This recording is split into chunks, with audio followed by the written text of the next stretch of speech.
Please take your seats quickly, ladies and gentlemen. Thank you. Hello, ladies and gentlemen. Welcome to Tennis Weekly with Joel, Kim and Chris. On today's Tour Catch-Up, sponsored by DownloadTennis.com. Rublev captures his first Masters title in Monte Carlo. Swiatek readies her title defence in Stuttgart. And the WTA announced a return to China.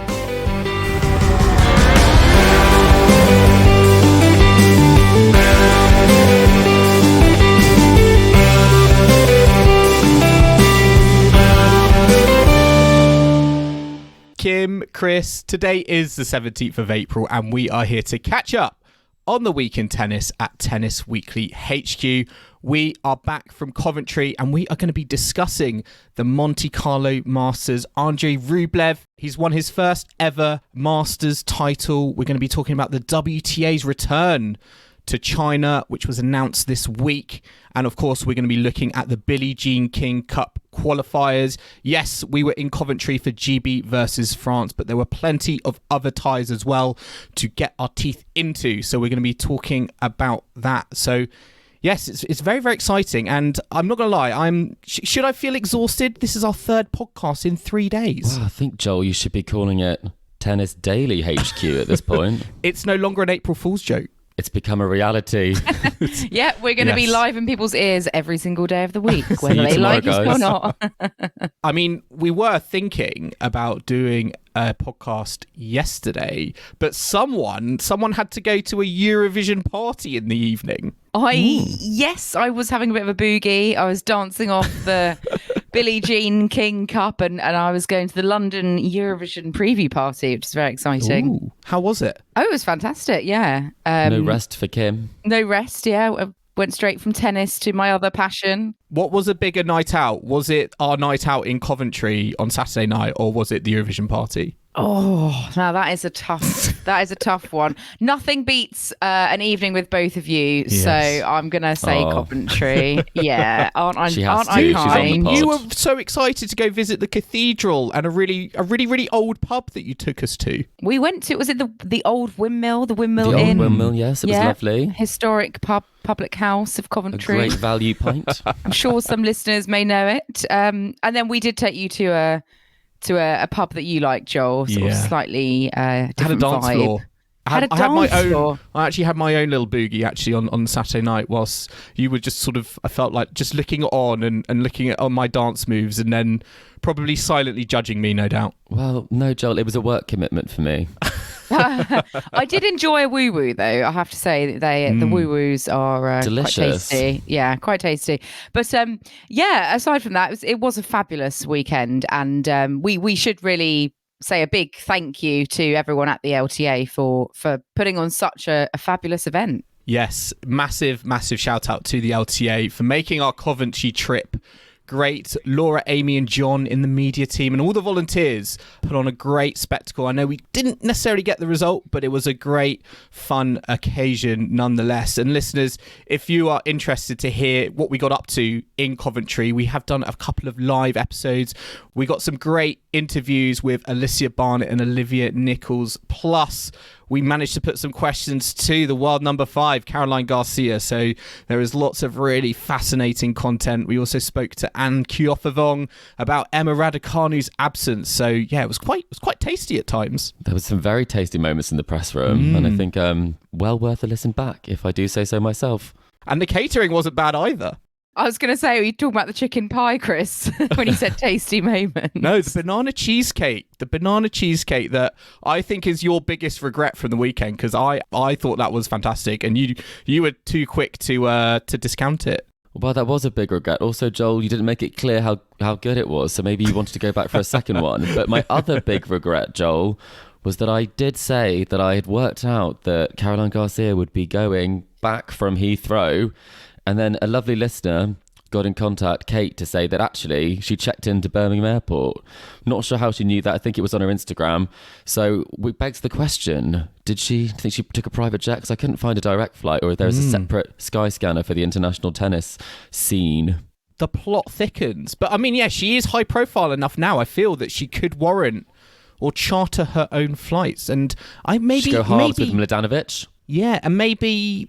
Birmingham Airport, I feel like it's maybe a little bit easier to charter your own flight as opposed to kind of going off to London. That, or I feel like she might have wanted the air miles from the extra stops from the non-direct flight. Cheeky stopover, maybe stopover in Paris before heading to Stuttgart. It's how world number fives roll these days. But I mean, there's been some nice things coming out of the Billie Jean King Cup qualifiers, isn't there? Apart from debating people's flight paths. My favourite thing of the week that came out of the other ties wasn't so much the tennis, but some lovely, positive, romantic news from the Ukrainian team, because two of their players have very recently got engaged, and they kind of did a joint social media update showing off their rings. So we had Marta Kostuk and Ludmila Kitchenok both engaged very recently, and they were showing off their rings at the tie.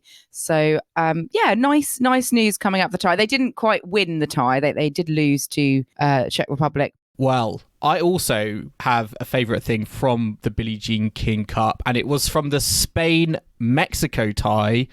A Tennis Weekly favourite, Sara Sorribes Tormo. She had a singles match against Fernanda Contreras Gomez. It was a double bagel, and I think, listeners, whenever you see a double bagel, you instantly think it's going to be a really quick scoreline, 40-minute job on court, off court. But, this is Sara Sorribes Tormo on clay. And what I absolutely loved was she took 60 minutes for a 6-love bagel. She just does not know how to do things quickly, does she? Oh my goodness. That's the most SST bagel possible, isn't it? Did you expect anything different? No. What if she was playing in Coventry on that court where we had tie breaks galore? If that went 7 more games, that would have been a 2 hours and 10-minute first set. I mean, it does beg the question, what is the longest ever bagel set? I mean, listeners, do you know any sets that have gone longer than 60 minutes for 6-love? Because I think that must be right up there. What's the shortest bagel set? I'd be curious to know that. That's got to be Irani Shvedova, that golden set. The not golden a single bagel. Point was lost. Yes. The golden bagel at Wimbledon one. Yes. Yeah. Oh, yes, that was excellent. I feel like a Bernard Tomic tank also is probably in there somewhere as well. Less impressive, but oh, dearie me. Well, one match that didn't contain any bagels, went right down to the wire, was the Monte Carlo Masters final between Andrey Rublev and Holger Rune, because that didn't disappoint, did it? It was 3 sets, Rublev winning 7-5 in the third from a set down. So Andrey Rublev has finally won a big tournament, a Masters 1000. He is no longer a bridesmaid. He is the bride. You've been waiting to say that, haven't you, Kim? I keep picturing him in a veil now, which is perhaps where my mind shouldn't be going. But I mean, when I saw the scores, though, Rune was 4-1 up, and I thought, he's running away with this. So for Rublev to come back from that deficit was fantastic. Leveled the match and took it at the end. So brilliant stuff. What do you think was it for Rublev, Joel, that got him over the edge in this one finally? Yeah, I think he obviously never stopped believing, regardless of the deficit he's been in. I do think he was helped a little bit by Holger Rune. I mean, Holger Rune also had a break point for 5-1. And I think we've seen, in the past, he as developing a habit, I feel, of maybe not necessarily choking, but certainly letting matches, I think, slip through his palms from winning positions. And I think that just kind of played into, obviously into Rublev's strategy, and it was great, I think, to see him finally come through and win. I mean, we said at the start last week that this was going to be a very open Masters event, given that there was no Rafa, Novak Djokovic coming back, but having not played the Sunshine Double, Carlos Alcaraz not there as well, and it's well and truly kind of proved that. But I think with Rublev, there's not really been, I feel like, such a universally liked kind of first time champion, because we've seen kind of all the praise from the players and the fans. It has been, as I said, very kind of singular in the sense that I think everyone is really happy for this moment, because it has been a long time coming. Yeah, it has been a long time coming, and we've always maybe given him a bit of criticism, really, and maybe rightly so, that he's been very consistent on the tour, but just doesn't have that sort of big match gravitas to sort of get over the finish line. But I think, maybe this could be a turning point. Maybe he's going to grow in confidence now that he's got, a Masters level tournament under his belt, and he'll flourish and go on, because, he's been in this situation before. This was his third Masters event, and it's nice for him to finally tick one off the list. And it does seem to happen maybe more so at Monte Carlo, and I think Paris being another one where players get their first Masters. Obviously, Rune won Paris last year, so he knows kind of what it feels like to clinch your first Masters, and obviously he was looking for a second one. So they're kind of in the same boat now. They both got one each. But Chris, let's talk about Rune quickly. You know his game, I would say, very well. Followed him. Obviously, you're based out in Denmark, so a lot of attention on Rune. Given his losing the lead, he's almost 5-1 up. Will he be hurting, deeply inside after this loss? Well, I think what's been quite impressive is it seems like from his social media and what he said, he's kind of just picked himself up and moved on. He's at a career high ranking of number 7 now. Who would have thought he would have beaten Novak Djokovic in Paris and taken that title, and then he ended up on the wrong side of this one. So I think it shows that wasn't a flash in the pan. I don't think any of us thought it was. He's obviously got a great game. I think not everything will go swimmingly, and I think there is this sort of expectation for people like Carlos Alcaraz as well, who do achieve great success at a young age, that they almost will follow the exact same path as the big three and kind of never have a blip on their record. And I actually think it's probably quite good from the perspective for his career, that it will keep him really hungry and motivated. And I think in those big moments, I think he won't necessarily kind of take too many risks on some of the shots that he missed. And there's still a level head that he would be able to keep, because I think from watching when he got broken at 5-all in the third, when he missed those 2 overheads, sort of hit 2 balls out the stadium and then double faulted, it just felt like he'd lost that mental focus there, and I think he was a bit exhausted, to be honest. So maybe he just came short, but I think there's so much he can take from this that's positive. And I think going into the French Open, I think that both of them have set themselves up really nicely to have a career best performance there. Yeah, Rune had quite a close semi-final, didn't he, against Yannick Sinner? So, because at one point it was looking like it could be a Sinner-Rublev final, which, Joel, I know you had predicted, so you're probably a bit annoyed. I was so gutted. I genuinely was so close for my prediction coming true. But I wanted to ask you both about Holger Rune, because there's been a lot of talk, I think, this week about particularly his maturity. I don't think that's necessarily something new, but we've seen this week, his crowd interactions. I feel like it was understandable in that semi-final, because we were all watching it on a laptop, and it was clear like the crowd was heavily in favour of Yannick Sinner. His interaction with the crowd, some people love it, some people hate it. Where do you stand on kind of his youth? And yes, he is a fantastic tennis player, and the things he's doing against, particularly his record, I think, against the top 10 is fantastic. But in terms of kind of managing the environment and the kind of the situation, is his approach to the crowd the right one? Is it the healthiest one? Does it work for him, in terms of charging him up? Or do you think he should kind of go about kind of a more sedate or a more keep in the zone on the tennis court approach?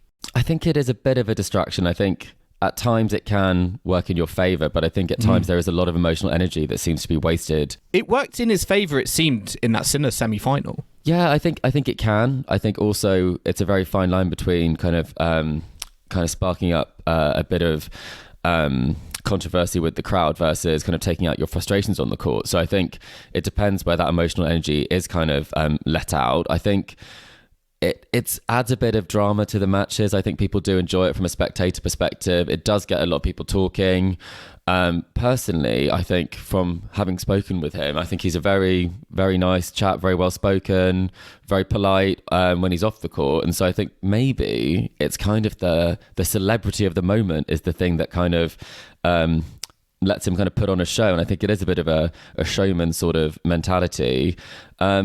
I do think on the subject of that a lot of players have kind of followed the model of kind of being very uncontroversial, like a Federer or a Nadal type on court, not really trying to kind of have any sort of negative or necessarily too positive an interaction with the crowd, but just really getting on with the job. And I think that's something that can be really beneficial. But I also think that it is important that people do express themselves. And I think that if you are sort of a very young player who's played an awful lot of matches and is also not really giving their opinions off the court, then on the court, I think sometimes you do need to express yourself. And maybe someone like Sinner hasn't actually expressed himself enough in some of those moments, and that hasn't helped him. But ideally, we would all get along and it would be a lot less contentious, right? So we wouldn't have to talk about shushing the crowd.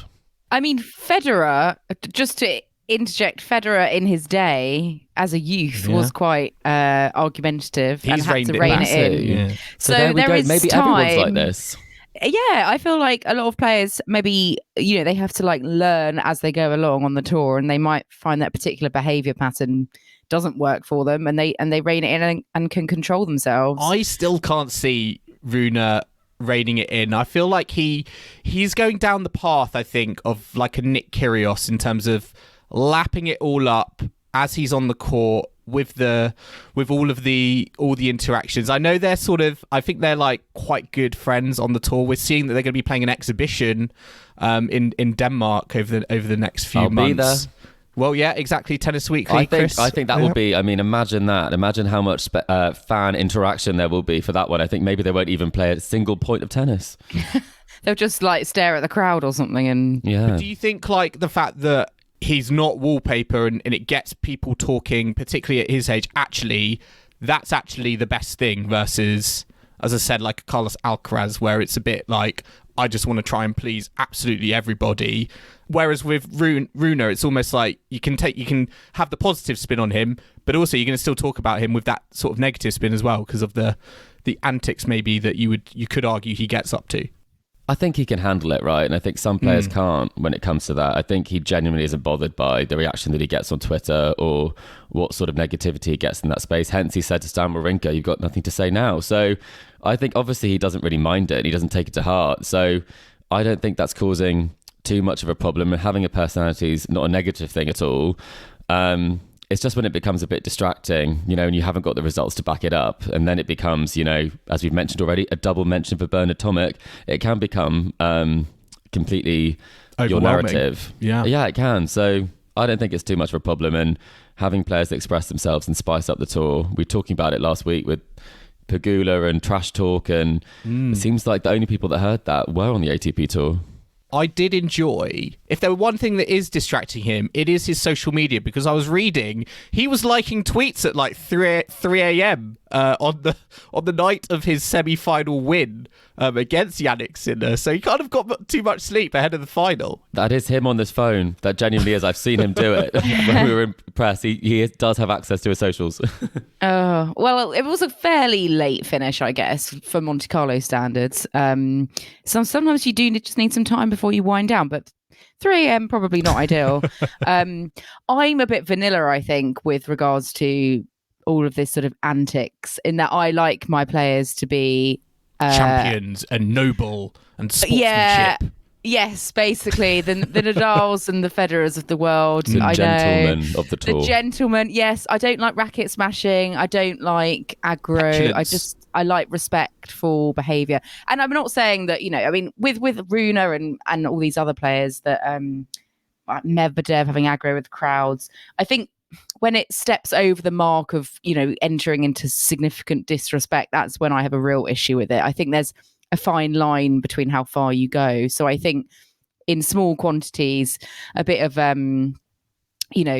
gesturing to the crowd can be okay, especially if the crowd are perhaps booing you. Obviously, that's disrespect from their part. So it goes each way. But I think I'm going to probably disagree with you slightly, Chris, because I'm quite a vanilla question for tennis you fan, on that, Kim.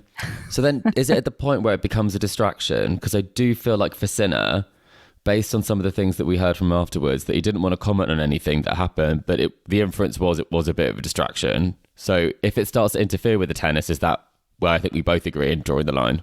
Yes, yeah, I think so as well, because that's just affecting both players or one player's ability to perform their game. And obviously, you should ideally not be distracted by what the other player's doing and just got to focus on yourself, regardless of what the crowd's doing, what the other player's doing. But yeah, I just think like if it sort of seems a bit unnecessary, and if you could just get on with it and play tennis, which is what you're there for. Well, I mean, one player who probably should have just got on with it, but was admittedly distracted by a toilet break, Sasha Zverev in the Daniil Medvedev match. Yes, that was pretty explosive. The comments that we saw Not the after toilet that. break, I hope. No. Sorry. Sorry for that choice of word.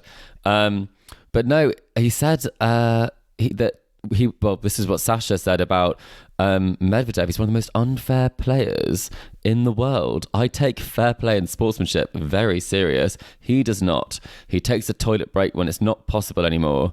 And you have to think with this, I mean, this is a classic case where Sasha likes to put his name in there. You know, you could just say you didn't like the fact he did that, but you don't have to say that you're the most fair play and sportsmanship ambassador when we've all seen you attack an umpire in Acapulco.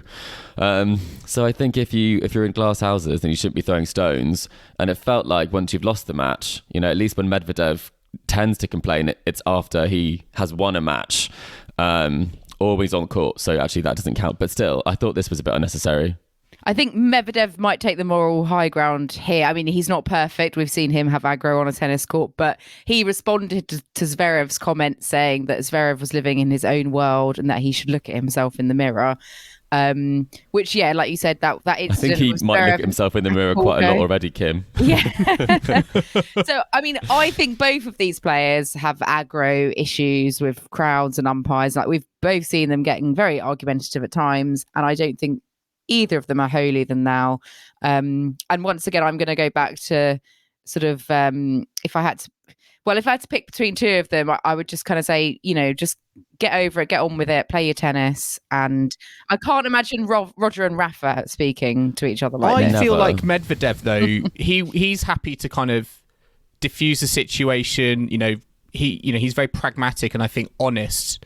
And we see that, I think, in his press conferences. Yes, people might not necessarily like it, but I think he's proactive, I feel, enough in the locker room to kind of go out, search, you know, someone if they've got beef and then kind of sit down and have a chat about it. Whereas Zverev, I feel, as you said, because he lives in a glass house, he comes out with these comments and he's almost sort of, for me, living more in his own world than, say, a Daniil Medvedev kind of does. So yeah, I'm actually gonna side for that reason with Medvedev because of the honesty, and because also I think Zverev at the start of the week was talking about how he would have, you know, beaten Nadal at the French Open. I mean, his choice of quotes just generally across the week have not been, you know, great. I mean, yes, I think there was probably an amount of frustration given, well, this week and also across, you know, the Sunshine Double when they had their last match, that both those matches he, you know, really should have won, but Medvedev just seems to have the mental edge over him at the moment. It does seem like whatever's going on in that rivalry is affecting some of the results because, as you say, he should have taken both of those wins. I would say his comments on the French Open, who knows what would have happened. I think it's going to get uglier. I think it's going to get uglier on the tennis court. Their next match, I can see it boiling over at some point. I'm going to go watch Casper Ruud and Carlos Alcaraz instead. Kim, you just want the tranquility, no sort of anxiety whatsoever, and me and Chris are... I'm not. You want to be stressed by your tennis? I'm not that into the drama. I think I might pull a Kim here and say, should we go back to the tennis? I believe that Novak Djokovic was playing this week. He had a bit of aggro though, didn't he? I think at one point. Everyone's aggy in Monte Carlo. There's something in the water. Something in the air.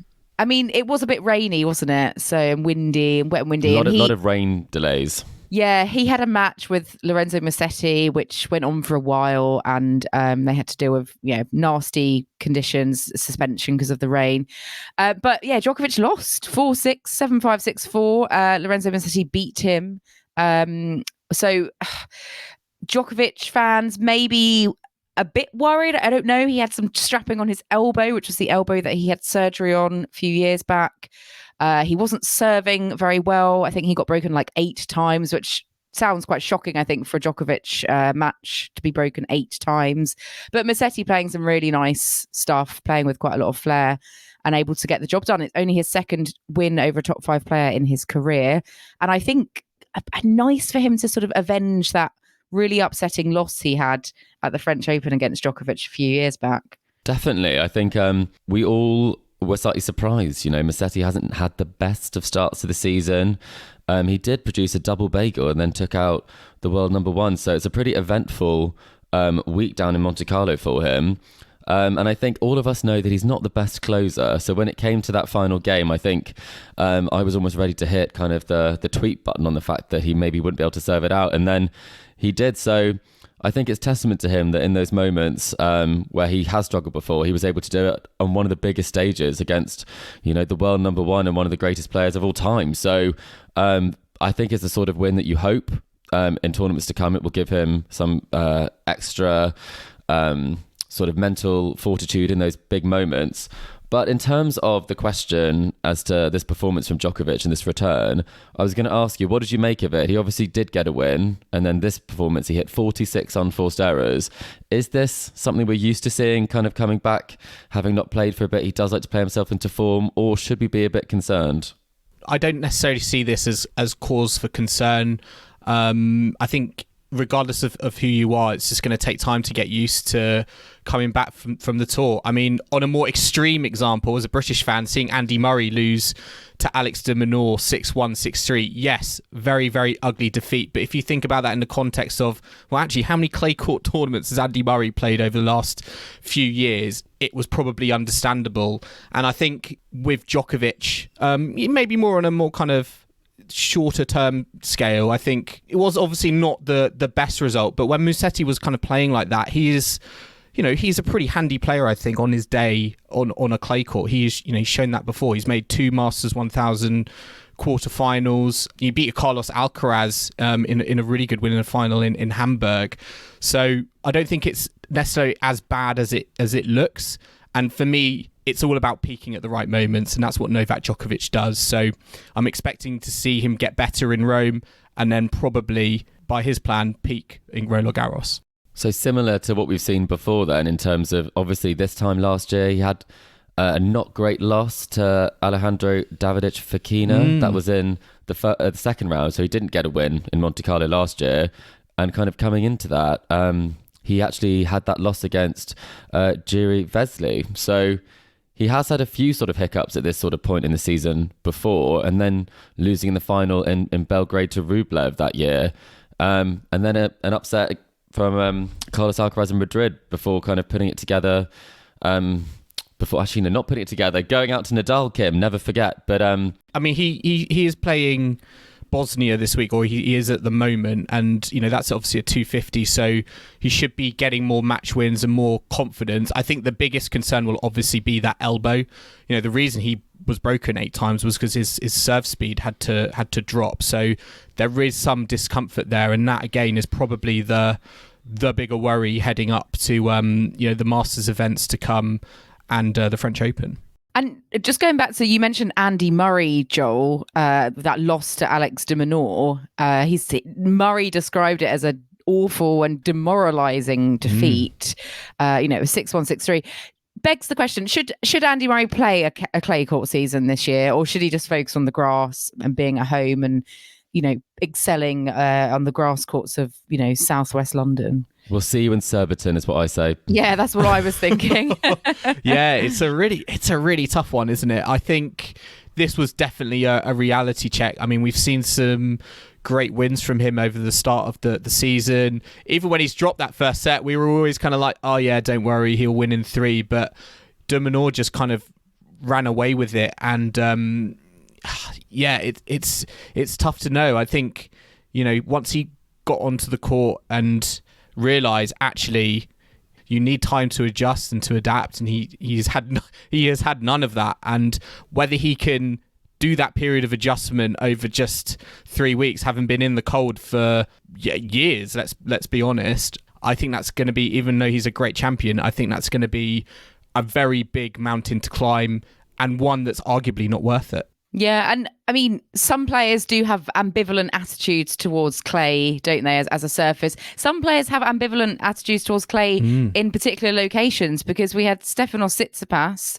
kind of doing a bit of trash talk on the camera this week as well, having a crack at clay courts in the US. He wrote on the camera, clay court in the US is like a unicorn on a skateboard.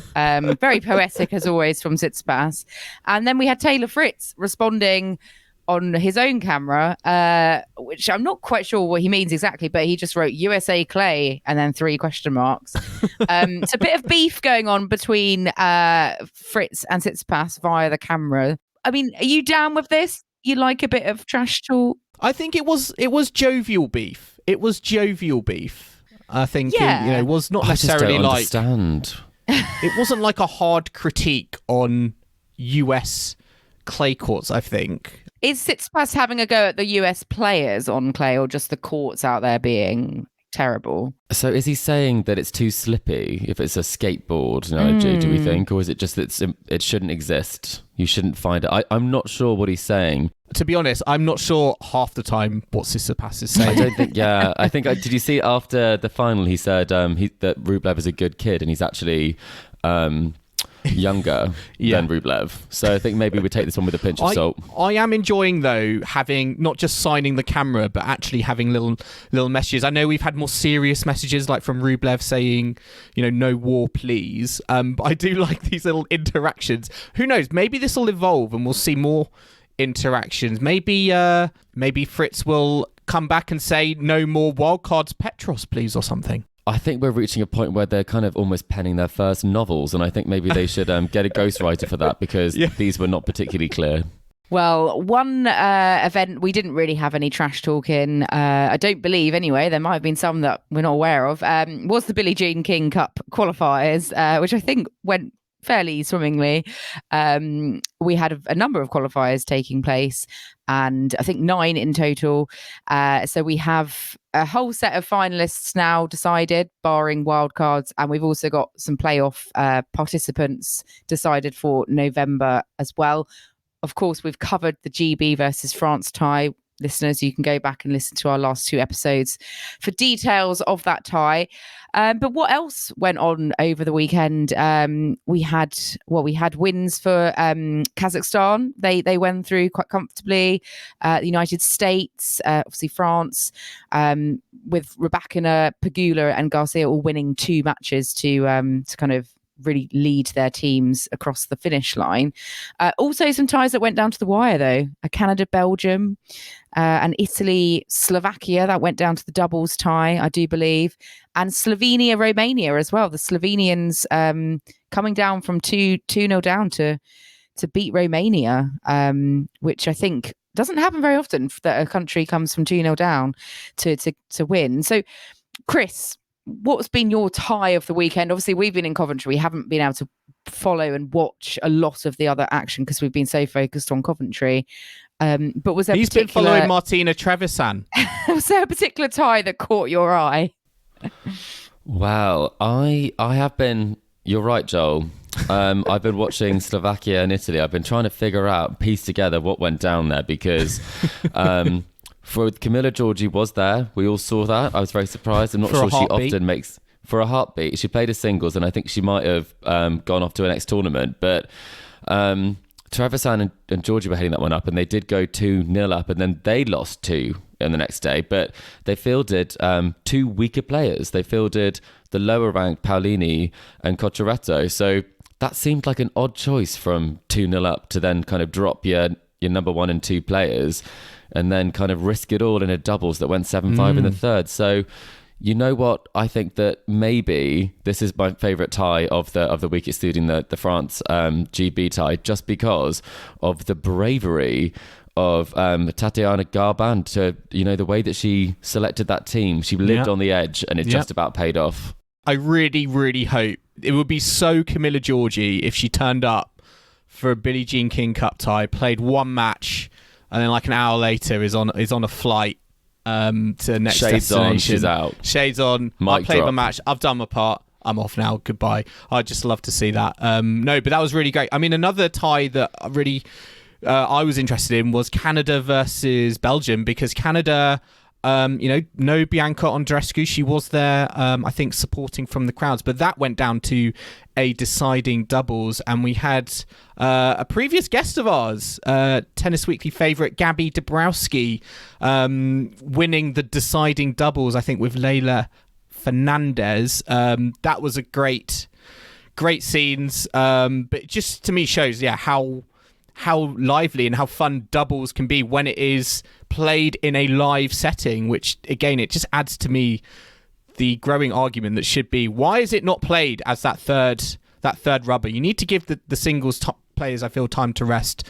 I think the doubles can play an important role in that, but also it just creates so much fun, so much nail-biting drama, and it was really, I feel, on to show across the whole couple of days, I think, in that Canada-Belgium tie. Also begs the question of where the finals are going to be in November, because we still don't have a location, and although it may be 7 months down the line, I think these countries would kind of like to know where they're going to have to go, where all the players are going to have to schedule in. Where are Tennis Weekly going to have to go, Kim? Well, I mean, I'm just wondering, we're getting onto this in the second half. Will it be in China? Because the WTA are now going back to China. Perhaps that they're waiting to see if the Chinese want to host, because a lot of the tournaments around that time are out that way. So it might, fit the schedule. But we will have to see. Let's take a very quick break now, but we will be back in the second half to discuss the WTA's decision to return to China, and also looking ahead to this week's action, including Iga Swiatek set to potentially defend her title in Stuttgart, and Carlos Alcaraz returning from injury to play in Barcelona. So do not go anywhere.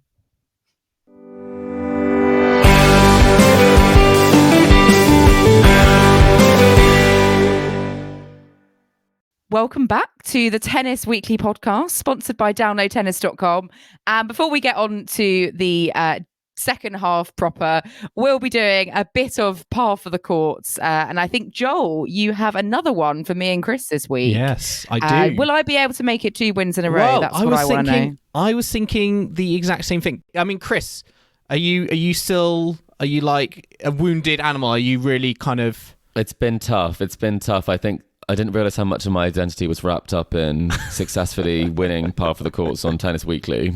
Well, you've got your chance to right the wrongs of last week. And I've got a par for courts for both of you. It's a back and forth, and for our listeners as well. I've actually had this up my sleeve the last few weeks, and the topic concerns one Daniil Medvedev.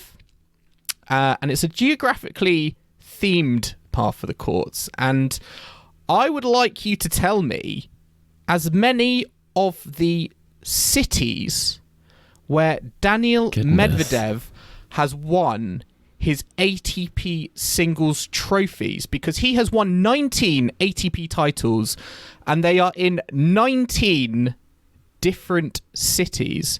So I'm not including his Grand Slam victory in New York City, so you can count that one out. But yes, there are 19 cities. So he's a man.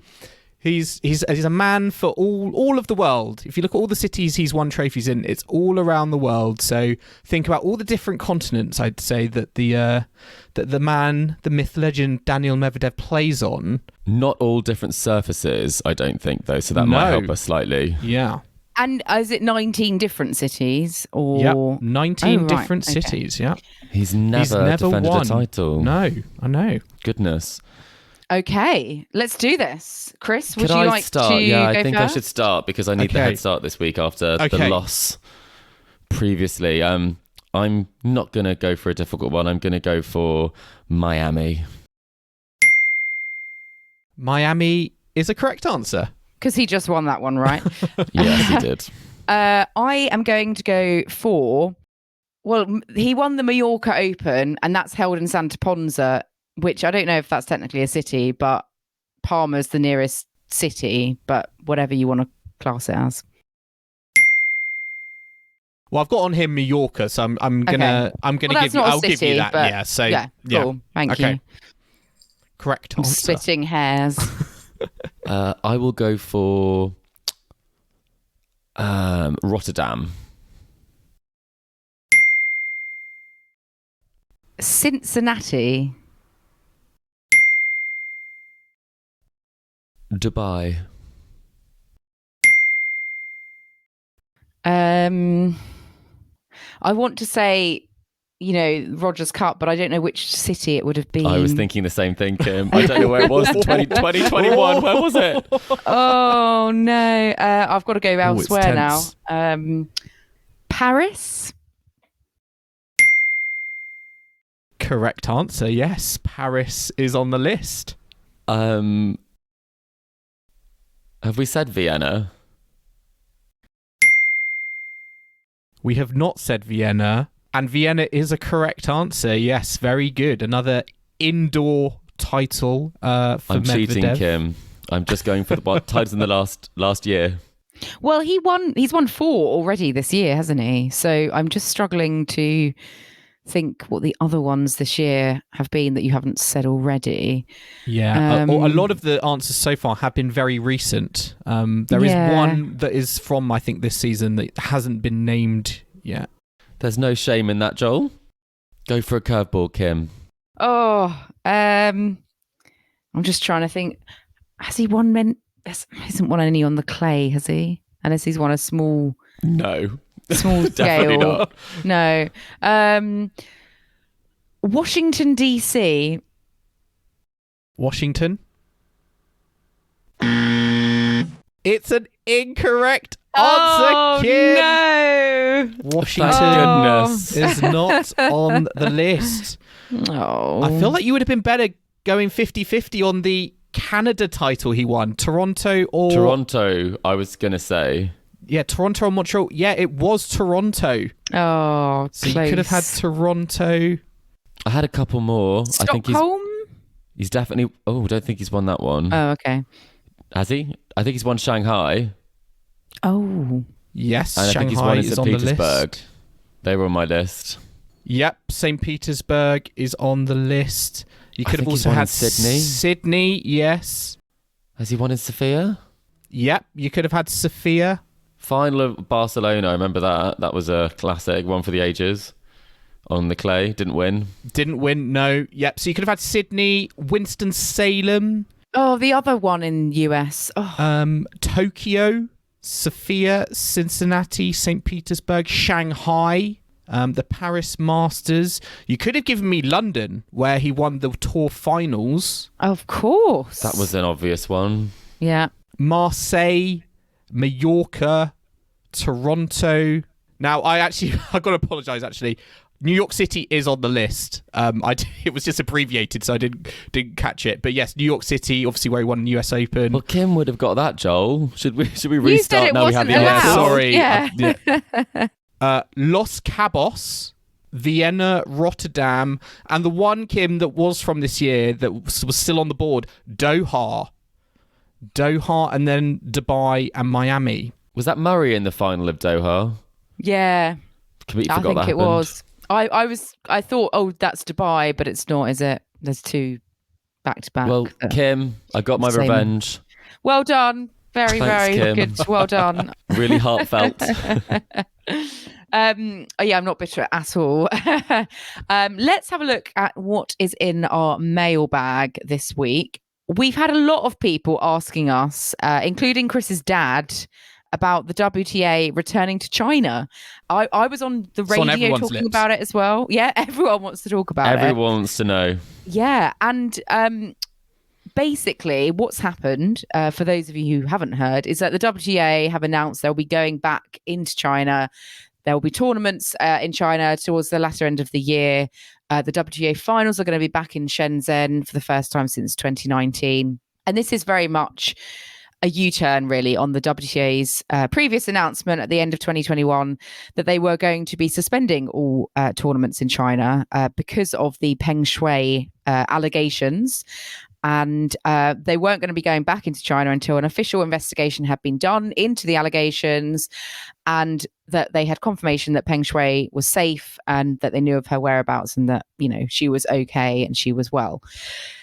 We haven't had an investigation. Peng Shuai, we don't have sort of formal verified evidence that she is safe and well, but the WTA are going back in this year. There will be tournaments played in China. I mean, Chris, when this news broke just a few days ago before the Billie Jean King Cup finals, what were your initial thoughts? Were you shocked that the WTA had announced this move, or do you think in the context of their kind of commercial requirements that, you know, it was kind of inevitable that this would happen at some point? Yeah, I think it was inevitable. I think it was a shame it happened whilst the Billie Jean King Cup was on, because it did actually take some of the focus away in the press room, and some of the attention away from some of the great results and the great sort of women's sports event that it is, which is a shame that we're actually talking about the WTA and in a slightly potentially negative light for kind of the reverse of this decision. I do think it was inevitable. I do think that it probably is a U-turn that they didn't want to make, and they did try and avoid making it in their defense.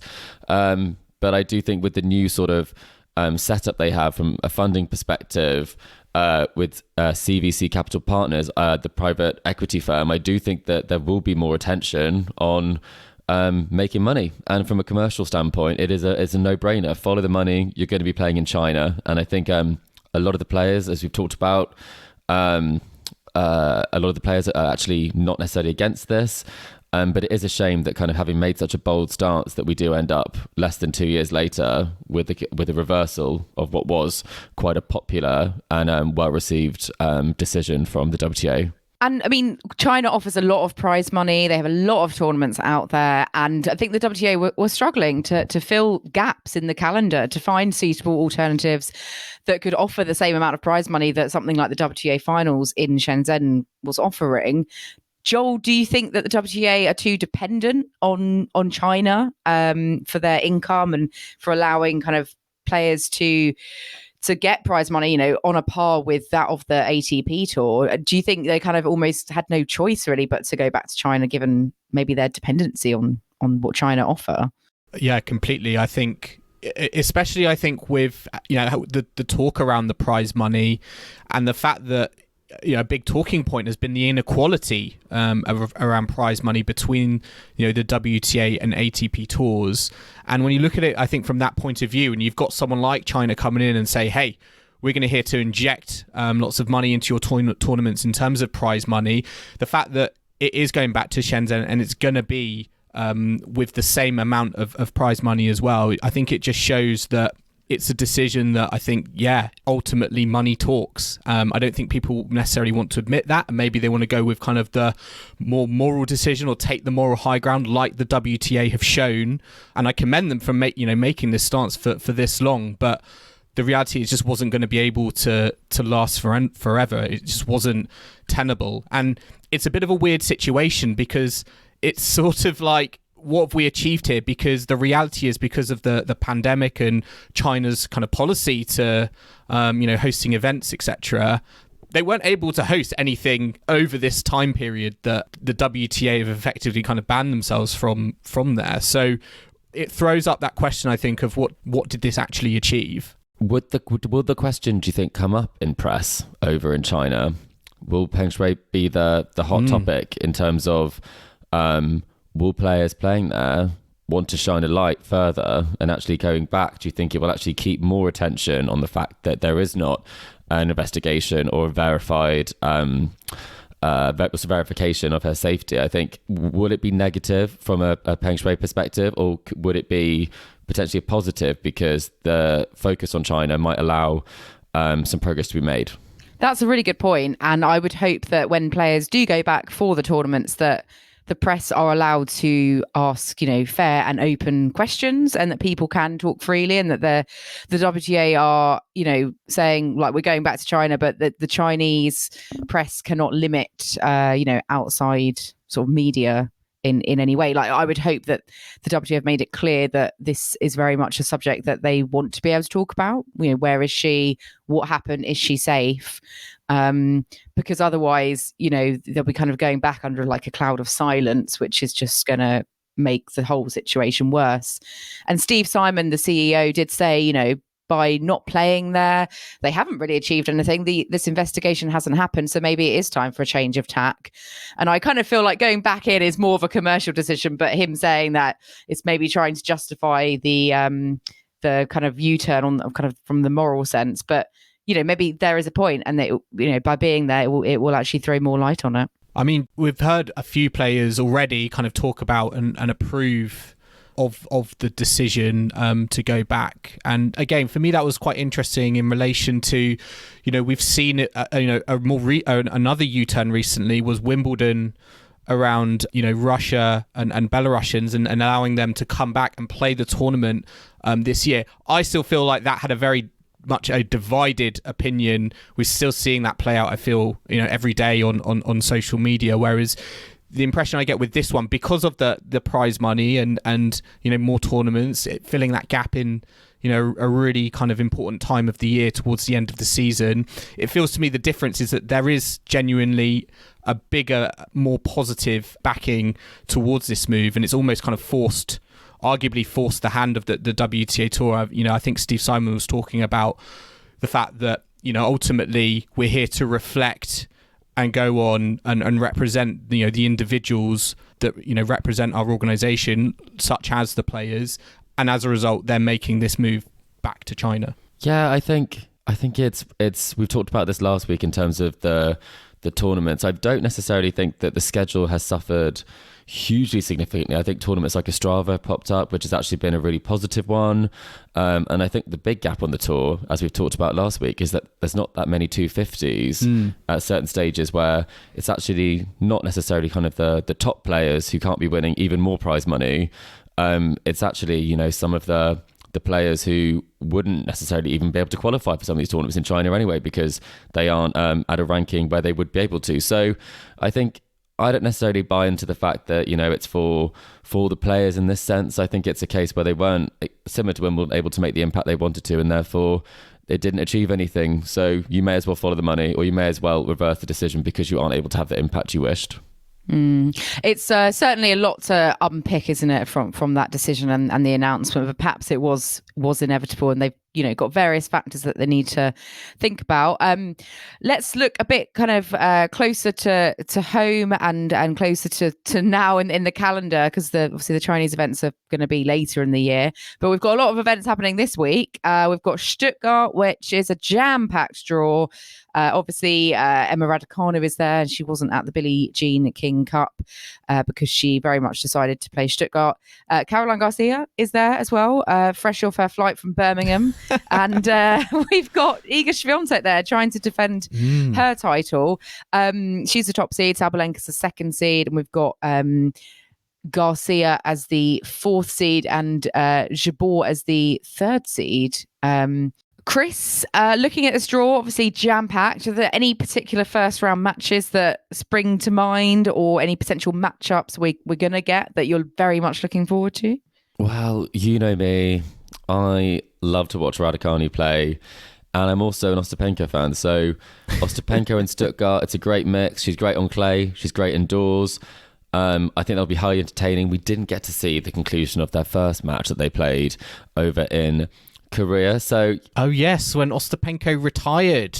Was it Raducanu that retired? Oh, was it Raducanu retired? Someone seems more retired very Raducanu-esque. close to defeat, I thought. Oh, we'll have to fact check that. Listeners, please let us know. But I would love to see one of those matches completed. I also think I'd love to see Raducanu Jabeur. I think they had that in the pre-season, and that was a set each in a Champions tie break. I'd love to see that one. But also fascinated to see how Iga's playing. So that's where I'll be having my attention. It was Raducanu retired. My bad. Just Sound Googled right. it. My bad. Ostapenko is 3-love up in the third set, and Raducanu retired with a glute injury, and that was in September last year. I will say I am excited to see Iga Swiatek return, because her first match is against Qingwen Zheng, who gave her a real tough battle, arguably her toughest battle, a few seasons ago at the French Open. Yeah, really tough first set, went beyond 80 minutes. So I'm interested to see how she gets on. I mean, this is generally, as you said, Kim, a jam-packed draw because of the situation with the 250s.